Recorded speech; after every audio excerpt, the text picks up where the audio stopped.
Welcome to ARDEX Answers podcast, where you'll find the latest and greatest flooring, tiling and waterproofing, as well as general construction for the Australian building industry.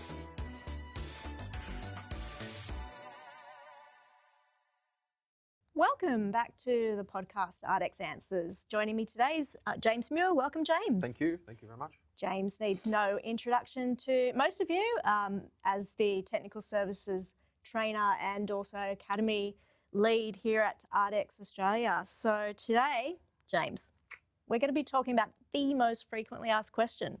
Very, very common question that we do get in hotlines, emails, and basic questions through the ARDEX Academy.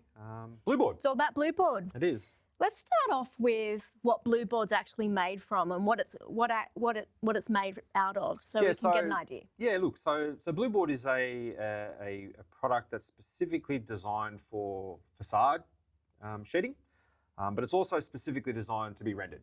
And a very common question that we do get is, can it be tiled? Can it be waterproofing? So the answer is no.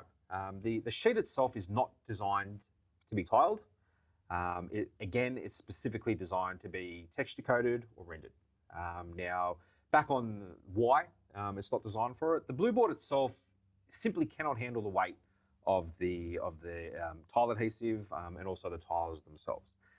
What tends to happen is the front face of the Blueboard delaminates when the weight of your adhesive and your tiles are placed upon the face of the Blueboard itself. So again, it is not designed to be tiled.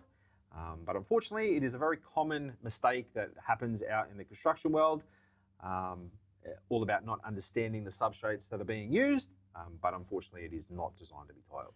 I think every tiler can relate to this, that at some stage they've seen tiles put on Blueboard and it's upright and stays okay. So what would you answer to that? Yeah, look, obviously that's a very common question that we do get. You know, I've been doing it for many, many years and I haven't had any failures. It may not happen, but it will take that one failure for you to realise I shouldn't have done that. Now, unfortunately, Blueboard is very commonly used in a prime location. Residential columns at the front of a house, and columns at the front of a house are typically anywhere between 3.5, 4 metres in height.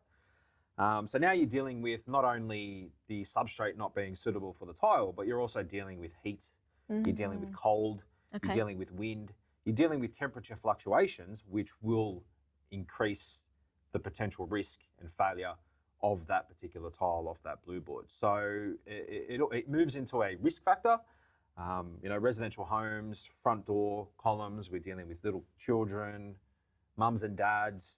So it turns into, okay, the substrate may not be failing, but it then moves into a liability issue where the potential of a tile falling down and injuring someone can happen. Yeah, no installer wants to deal with that aftermath. No, definitely not. Now, it's a very strong recommendation. It is, again, not recommended. We do not recommend it. If we do get the phone calls, the answer is you need to resheet it. There are specific sheets on the market, for example, the James Hardie Easy Lap or the BGC Stone Sheet, which is specifically designed to be waterproofed and tiled in an external application. We have recommendations for that. We have a system for that. We have technical bulletins and SROs on our website that can be downloaded for those particular sheets. But unfortunately, if you were to call us and ask us what would we recommend for Blueboard, the answer would be nothing. Yeah. We do not have a recommendation for it. We might put those bulletins in this podcast Absolutely. for everyone to access. Absolutely. So James, say a tiler turns up to a project and ta-da, Blueboard's there. Yep. They weren't advised. They weren't told about it. They're not prepared for it. What would you do? Simple answer, do not tile it. Okay. It again comes to that liability aspect.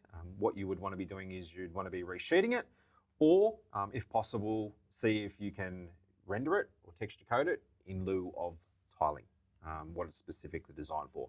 Now remember, if the manufacturer of the fibre cement does not recommend it to be tiled, which in this case they do not recommend it to be tiled, you're going beyond the recommendations of the substrate. Therefore, if something was to happen, unfortunately, you're on your own. There's nothing that anyone can do to help you in that scenario. So the simple answer is resheet, do not tile. Great. And I think this podcast is a good reminder for installers out there who are put under pressure from customers, Yep. just send them this podcast so that the customer can have a little listen and find out the liability and the Absolutely. safety issues for their children out the front of their home. Absolutely. I cannot be more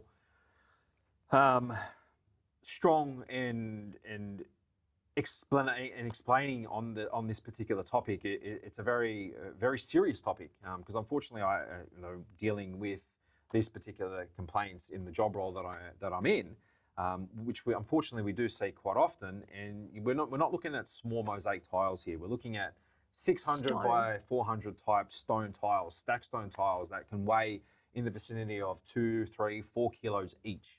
Now, that being installed on a 3.5, 4 meter high column and falling down on someone and injuring them, it's not only the potential to hurt them and put them in the hospital, but it's also potential for serious damage to be done at the same time. So again, it's not designed to be tiled. You don't want to be tiling it. It's not a good idea. Make sure you stick with the substrate that is suitable for the application. Thought that was a good question to answer on one of our first podcasts. Thanks so much for joining us, Perfect. James. Thanks, Monique. Don't forget to subscribe, and bye for now.